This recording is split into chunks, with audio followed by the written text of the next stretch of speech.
My name is Nastya and I'm from Lviv, and we'll talk about something interesting today. Well, first of all, guys, can you see and hear me?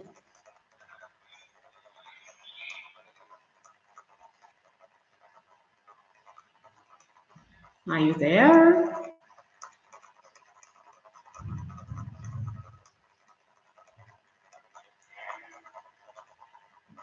I'm still waiting for more comments. I want to see and hear more people. Come join our webinar. Okay. So, what cities do we have here with us today? Where are you from?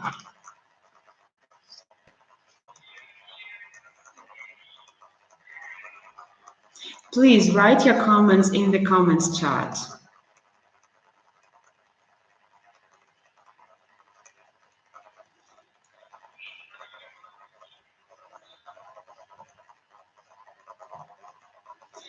I see that Kyiv has joined our webinar. Sure, Lviv. Okay, great. Well, hopefully we'll get more people joining our webinar soon, because there are more cities to expect. Right, so I hope the streaming quality will be good today, and I must warn you that I'm going to be showing posts okay with you. Well, why are we here today? Listen to this: opinion essay, semi-formal email, a narrative story. What are those?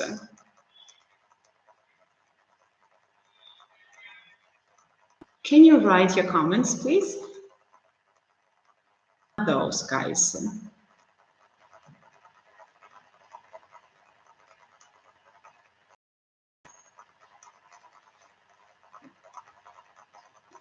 Come on, guys, come on. Write your comments.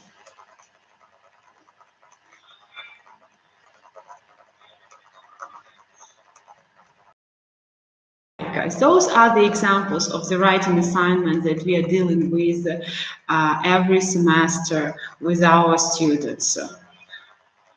You might say, writing? Oh, that's so boring. Well, let's learn how not to make it boring today, okay? But besides, we'll do the following. So, today we will learn the importance of writing. We will look at the process writing approach and its main stages. Besides, we will learn the main writing stages in general and how to use them. Points that after they finish the writing assignment. Okay, guys, I have a question for you right now. Tell me, do you find the writing challenging, difficult to teach? Please write your comments.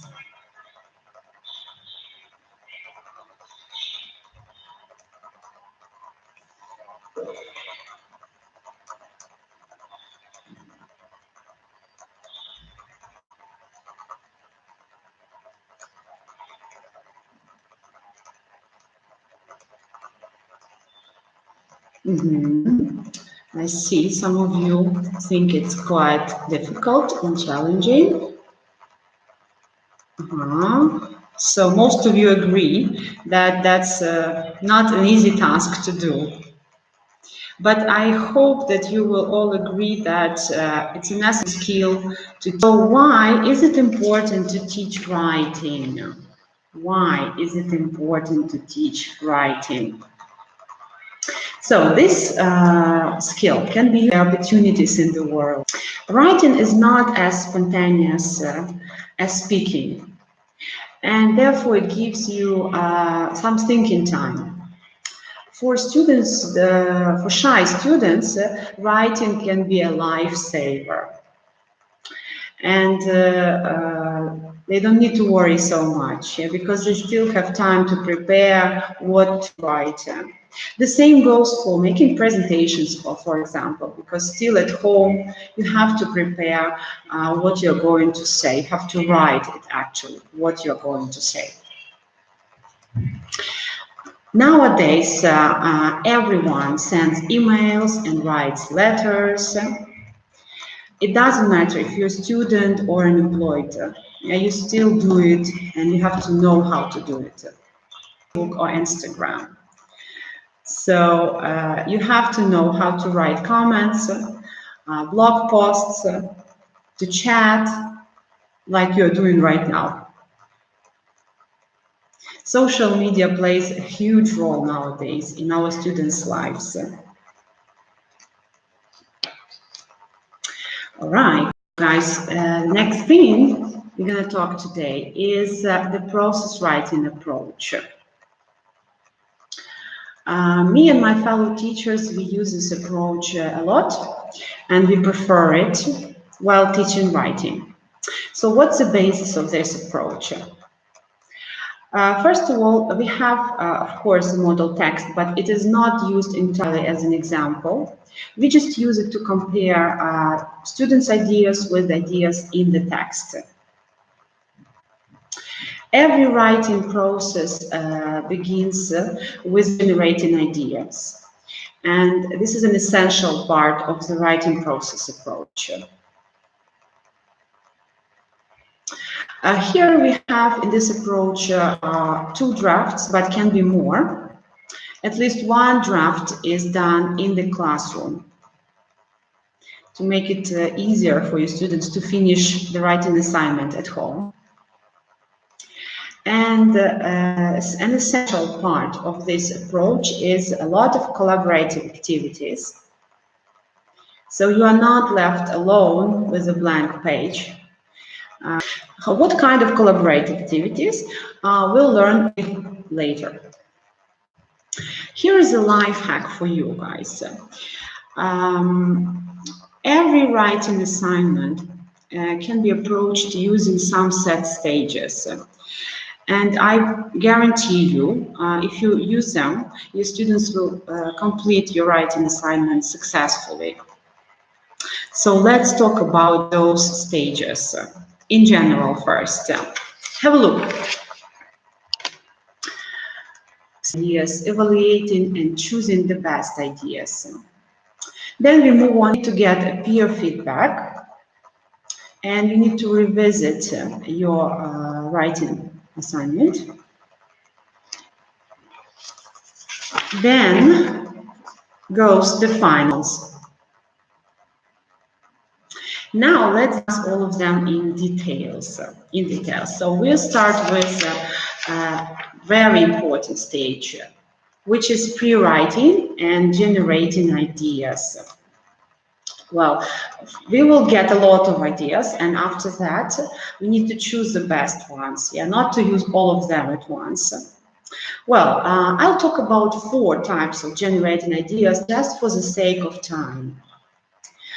The first one is brains, but your list should be not all complete sentences in those lists. You just write separate ideas or phrases that come to your head. These can be done individually and in pairs to make it easier for you, and to use your partner's ideas as well, to collaborate. The second type of generating ideas is making a cluster diagram or a mind map.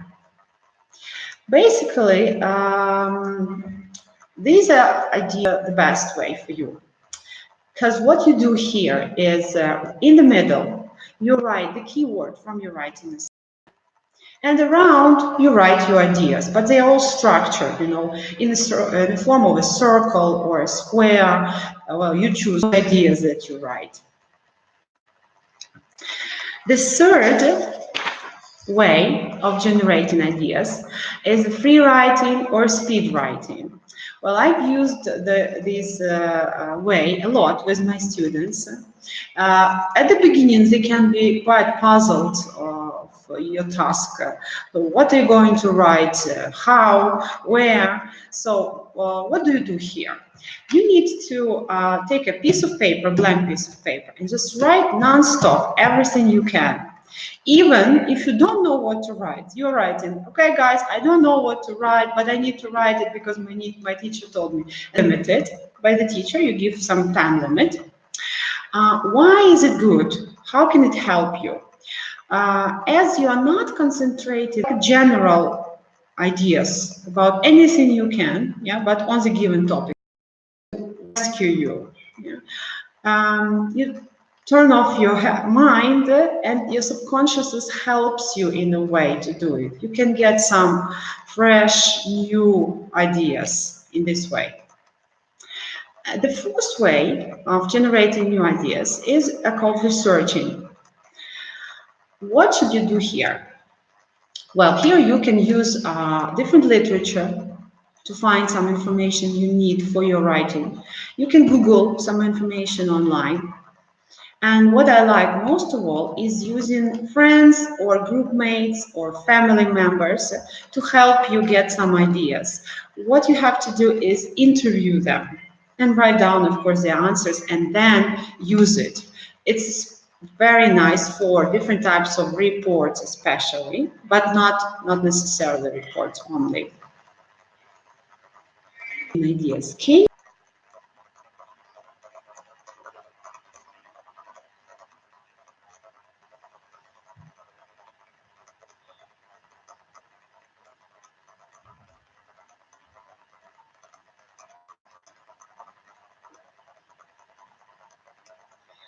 So I will remind you again of these types. Yeah, the brainstorming, making a list, making a cluster diagram, and we also have the free.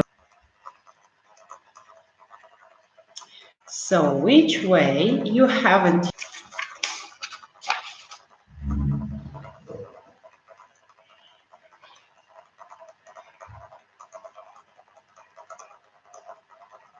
So I still can't see your comments on this question. So probably you have used all of them, which is good.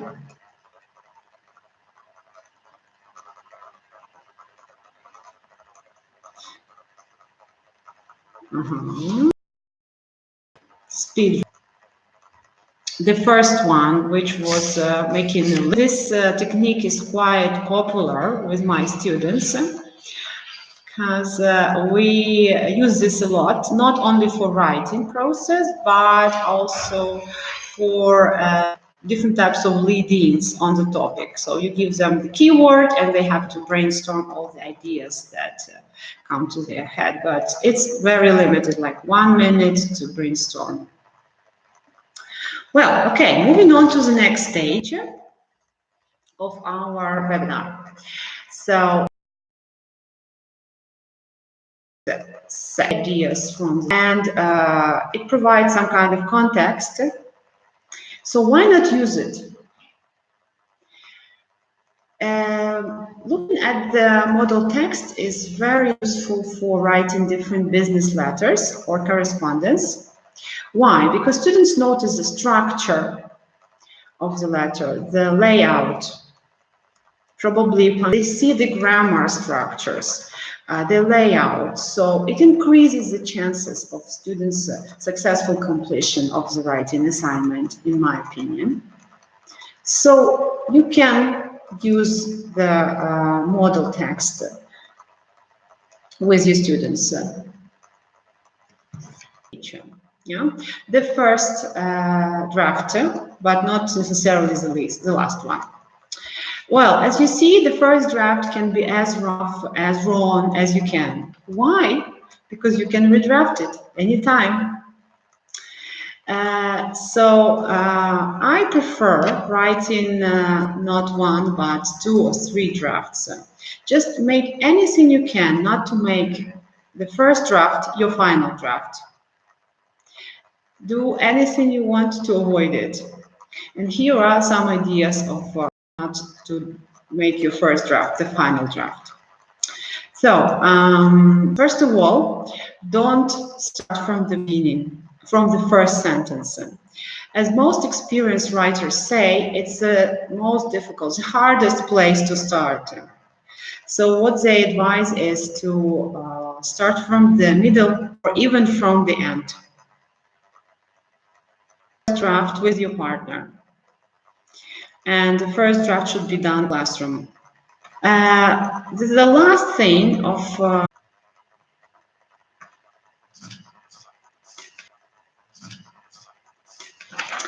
well, next stage of our writing process is a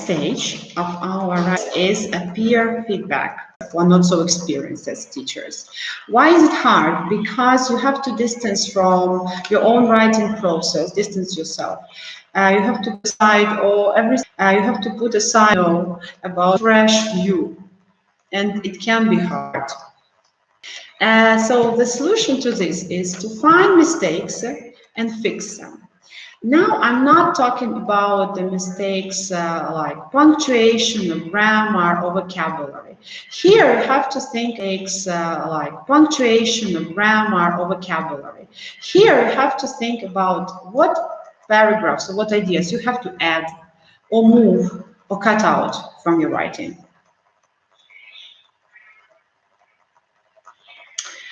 Imagine that you are the reader and read this writing assignment fast and without stopping. Do you get the general idea? Is it logical? If yes, it means you are doing great.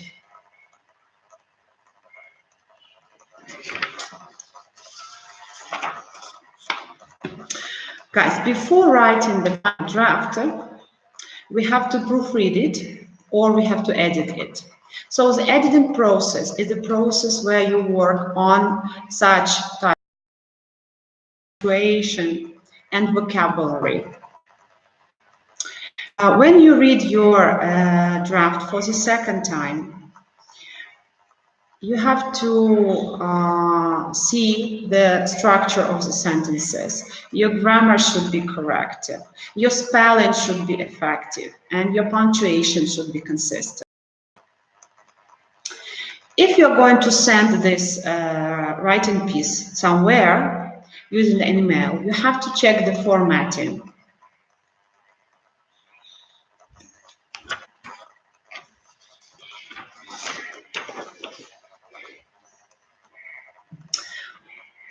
The final stage of our is evaluate. We as teachers, we always check the accuracy. It's a good thing to do. But sometimes we may forget about the content. What I like doing with my students is giving some short summary of their writing piece. What I like doing with my students is giving some short summary of their writing piece. In this way, use or spelling or punctuation or the content of your writing assignment. Your correction should be selective. What I mean here is, let's take, for example, the lower level student and his first, I'm sure to do. Please concentrate on the most problematic area of his writing piece and work on it, correct it, provide some ideas or changes that are needed.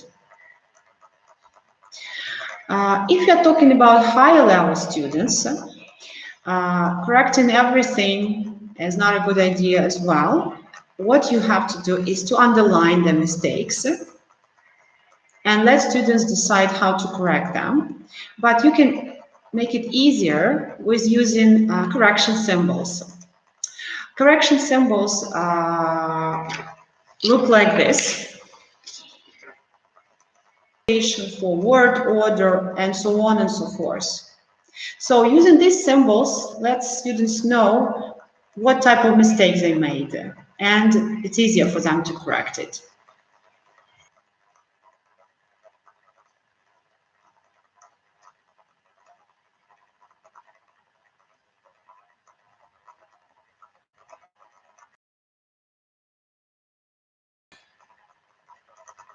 Can we use these correction symbols with starters? Can you write your answers? Yes, no.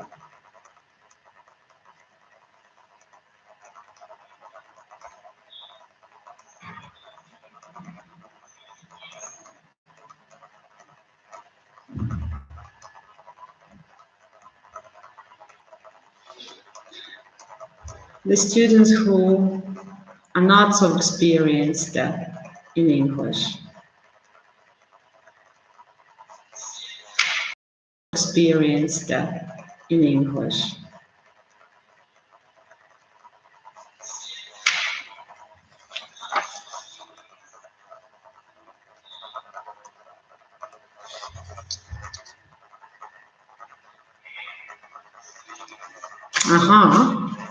Let's see your answers. The first one.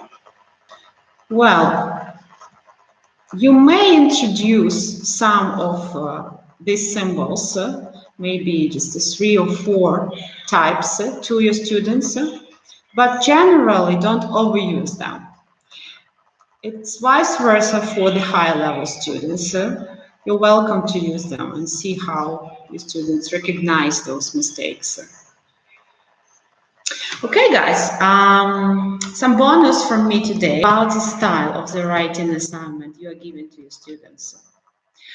Generally, we have 3 writing styles: formal, semi-formal, and informal, and they're all different. We use different types of sentences there, different types of register, vocabulary. So make sure your students differentiate between those styles. A good tip is to give your students the endings or the beginnings of a writing story. Especially this is great for different types of narratives. Provide the student only with the for different types of narratives. Quite weak. You'll make your students' life much easier, believe me. Another thing you can do to help your students is to give the list of words to use in every letters, and it works for stories as well. You can also provide your students with a general list of words that you want them to use in the whole writing piece.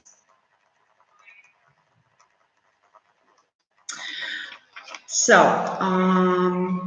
don't forget to give them their useful expressions to use in this writing assignment, especially if you are writing some kind of essays. For example, if it's an opinion essay, so give them the list of expressions to give their opinions. If it's a business course, I often do the next thing with my students. I ask them to write do's and don'ts of the writing assignment, or I provide this information for them. So if you want your students not to make less mistakes, so they will look at don'ts, and they won't do those mistakes, but they will look at the do section, or they will write the sections themselves, for higher level students. So as mentioned earlier, at the beginning of the writing piece is the hardest place to start. Well, how can you start your story, your letter, or your essay? Let's look at some interesting beginnings. So you can start your story with a quote. You can also start your story with some kind of vivid description, with the statistics,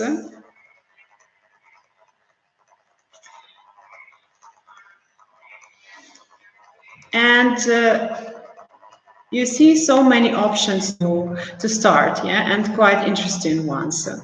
Use those ideas and help your students to begin your writing. Right, guys, so that's all that I wanted to say today. Any questions from you now? If you're having questions, I'm waiting for them in the comments chart. Okay, while you're writing your questions, you're thinking about them, let me tell you that this webinar is